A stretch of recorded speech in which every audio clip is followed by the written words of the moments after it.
I feel like everybody is having a hard time right now, like even the stable people.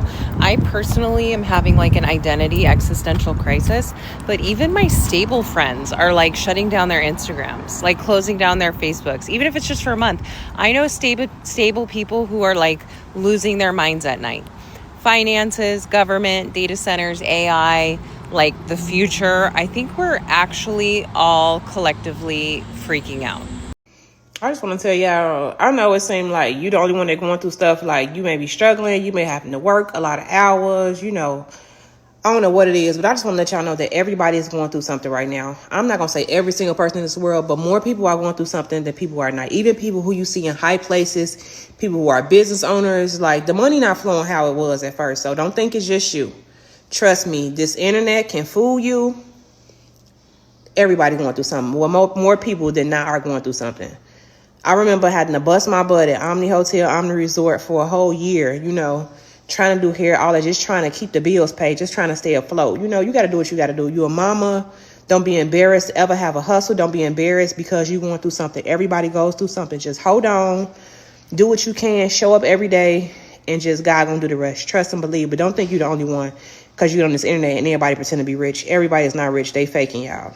Hey YouTube, it feels like everywhere you go on social media now, someone is talking about cutting back on groceries, putting off major life plans, or realizing that the lifestyle they expected is way more expensive than they thought it would be. So while these TikToks show different perspectives, they all point at the same question about where the economy is heading and why so many people feel stuck right now. The biggest shift isn't just higher prices, it's that people are slowly adjusting to a lower standard of living and calling it normal. I think a major recession indicator is the fact that soap, laundry detergent, and deodorant are now being stolen. Those are high theft items. They now have to put them under lock and key at so many stores. And when a store invests money into putting in the infrastructure to lock in an item, that means it's highly being taken, and they're really working to reduce that level of theft on their inventory. Meaning, very simply, that people can't afford to clean themselves anymore. And just think about this. 20 years ago, when the minimum wage was $7.25, I could get a 2-pack or 3-pack of Irish Spring for $1. I could get Speed Stick deodorant for $1. And Irish Spring is bar soap in case you buy something different. And then laundry detergent, I could get a cheap bottle like Arm & Hammer for like $2, $3. So in one shift, in 1 hour, I would be able to afford my soap, my laundry detergent, and all. But now when I go and try to get those same things I used to buy, okay, I still get Speed Stick, the gel, and it's like $12. I did find one place that had it for $10, but now the price has gone up to $12. But it is a 2-pack, but it's still $12. So you split it in half, that's $6 for each tube, right? Bar soap, I'm finding 2 packs for $3. And then when it comes to laundry detergent, I haven't found any laundry detergent that's cheaper than $5. I may not be looking hard enough, but I can't find anything cheaper than $5. And that's like bottom of the barrel cheap, not even the decent soap that you used to be able to get for $3. That's bottom of the barrel. So in actuality, I'm walking around now spending like $20 to $30 just to buy those basic needs, which means the average person who's on minimum wage would have to work 3 to 4 hours just to be able to clean themselves on a weekly or bi-weekly basis. And back in the day, that would have been 1 hour worth of work. That's a recession. That's a problem. People are stealing because they can't afford the basic needs. We're not in a good place, folks. And right now, the administration has done nothing to bring down the inflation. We're having big old parties on the White House lawn, dirt bikes flipping, UFC fights and stuff, but no policies have been put in place to bring down the prices or bring up minimum wage. Nothing has been done, which means as prices continue to go up, theft is going to go up, or people are just going to have to do without. But that's a major recession indicator for me.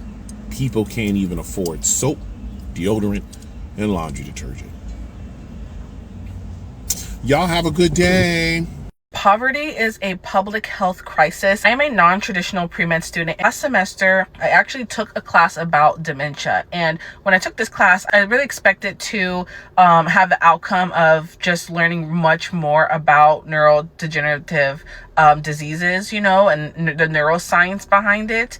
However, when I learned that chronic stress is really one of the risk factors of dementia, it really got me thinking about the fact that, especially in today's times, but really for generations, how financial stress, financial insecurity has been a huge factor of chronic stress. Living a healthy, high quality life costs money, period. And especially in today's economy, it is even more expensive than ever to have access to walkable cities. I was just talking about this yesterday, where there's so many areas that are low income. You go look at the median income, family household income, it is low, and you'll see that it is not a walkable city. There are no sidewalks where people can just walk through their neighborhood or walk to the store or walk to work, right? There's no access to quality food if you live in these lower income areas. There's no access to quality gyms, quality doctors. Like, it is actually insane how much where you live, how much money you make, or financial security or insecurity, how much that actually can affect your health. And of course, there are pieces of financial insecurity that are individual, right? Based off of individual and personal choices. However, a big part of the poverty that we see in many of these communities are systemic. And I recently just started reading a book called Everything is Tuberculosis. If you're interested in any facet of public health, I highly recommend this book. It is so interesting. And in the book, he talks about how tuberculosis is actually a curable disease. But however, it is one of the infectious diseases that kills millions and millions of people each year. And it is curable. It is curable. Why is it killing so many people? It's because of the lack of resources and access, right? So wherever there are resources and access and money and wealth, there's no tuberculosis. However, where there are no resources, no access to proper healthcare, then tuberculosis takes over and kills millions of people. But this realization, especially for me coming from like a finance background, many of you all may know me from my old finance content, but having that connection and realizing, like, if you want to live a high quality life as far as your health, like, you have to focus on your finances and vice versa. Stuff is important and it's systemic, and it's going to take all of us in order to make a difference. A lot of people still think financial struggles only happens when someone loses their jobs, but that's not really what people are talking about anymore. More people are working full-time and still feeling like they're barely keeping up. Having a decent job used to mean you can cover your bills, save some money, and feel like you're moving forward. Now, for a lot of people, it feels like every raise gets erased by rent, groceries, insurance, or some random expense. You can be responsible with money and still feel like you're falling behind. That's what makes it so frustrating. The gap between earning a paycheck and feeling financially secure seems bigger than it's been in a long time. People aren't asking for luxury vacations or huge houses. They're just trying to afford things that used to feel basic. When necessities take up most of your income every year, it changes how you think about your future. And when enough people feel that same way at the same time, it creates a constant feeling that no matter how hard you work, it's never quite enough. So everyone keeps talking about inflation like it's just things getting a little more expensive, but that's not what's really happening here. What's actually happening is the middle class is slowly losing access to things that used to be completely normal. And most people don't even realize it until it's already gone. So let me say it straight. Number one, home ownership. Not renting, not getting by, actually owning something. There was a time when a steady job and some discipline could get you there. Now you've got people making decent money, getting told they don't even qualify. And then they hear, just save more, like there's anything left to save after everything else. Number two, reliable vehicles. Not luxury, just, something you don't have to worry about. People aren't avoiding buying new cars because they're trying to be, financially conscious. They're avoiding them because they can't afford them anymore. So they stretch what they have and hope nothing breaks. Number three, vacations. So you remember when taking time off wasn't a major financial decision? Well, now families are sitting there thinking, do we take a week away or do we stay afloat this month? And that's not poor planning, that's pressure. Number four, childcare. People are paying what feels like a second mortgage just to be able to go to work, which makes no fucking sense if you actually step back and think about it. Number five, retirement. This is the one nobody wants to say out loud because deep down, people already know it. A lot of people are not retiring anymore. They're just working longer. not because they want to, but because life didn't give them the same runway. And number 6, financial breathing room. Like that feeling that if something goes wrong, you'll be okay. Because right now, for a lot of people, that margin is gone, completely gone. And they're one bad week away from real stress. And number 7, and this is the big one, the ability to rely on a single income, one job, one path, one system.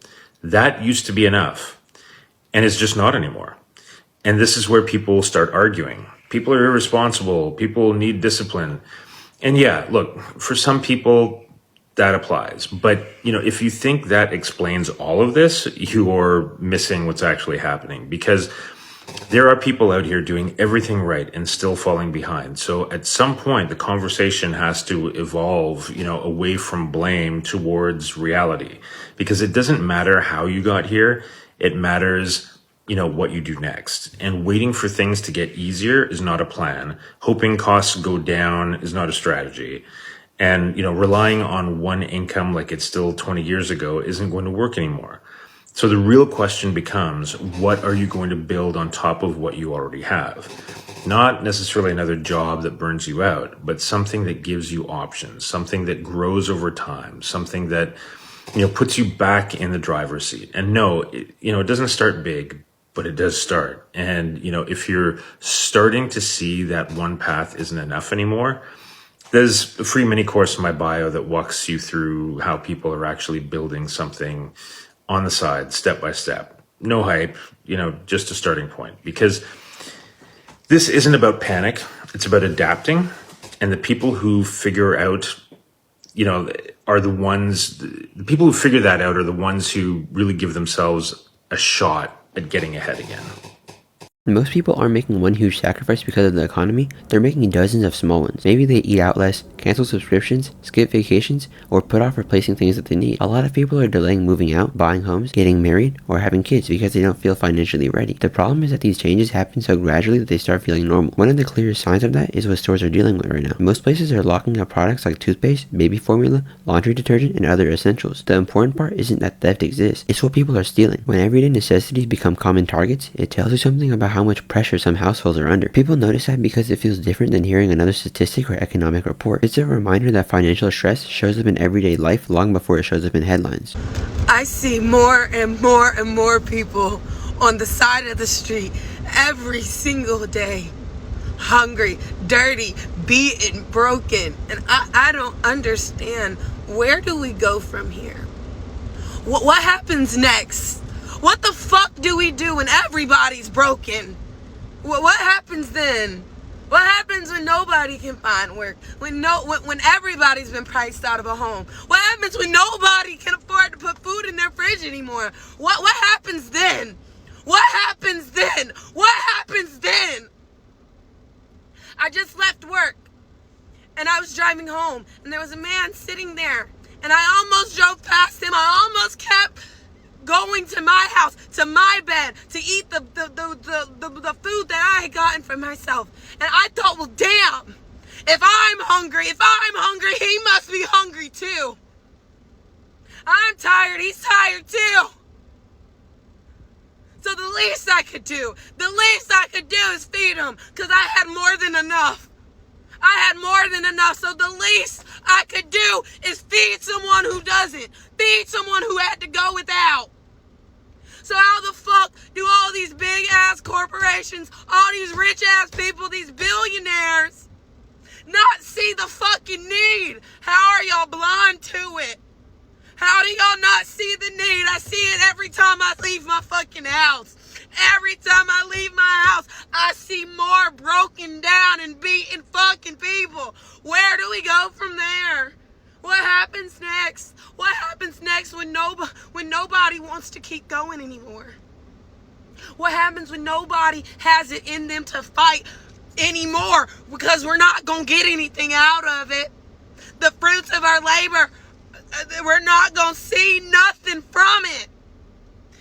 Fuck my generation and anybody younger than me. There is no hope to be had. There is no hope to be had. What the fuck are they supposed to hope for? Hope they're gonna have a job that we're working 60 hours a week at, where they don't get a please, thank you, how you doing? They don't get no appreciation, no kind of notice, nothing. And they damn sure don't get paid enough to be able to keep their lights on, to keep food in their fucking refrigerator, to keep a roof over their head. So many people are sleeping on the streets or in their cars or hopping from place to place. And they got a job. They get up and they take their happy ass to work every single fucking day. And they still don't got a place to lay their head at night. What happens next? Where do we go? Where do we go from here? Where do we go from here? The hardest part about all of this is how quickly people had to adapt to lower expectations. A few years ago, cutting back on basic spending might have felt temporary. Now, a lot of people are building their entire lives around the assumption that things will stay expensive. Younger people are entering adulthood already expecting to work longer hours, save for bigger emergencies, and delay milestones their parents reached much earlier. Traditional advice about working hard and being patient doesn't hit the same when everyday costs keep rising faster than incomes. That's why so many people are getting frustrated when they hear that the economy is doing great. Statistics matter, but people compare those numbers to their own lives. They compare them to the rent payment that's gone up again, the grocery bill that keeps getting higher, and the fact that saving money feels harder every single month. When enough people start lowering their expectations at the same time, it changes what an entire generation believes is possible. And maybe this is the biggest warning sign of all, because once people stop expecting things to get better, they start accepting conditions they never would have accepted before. So let me know in the comments what you guys think. Hope you guys have a great day. Peace out.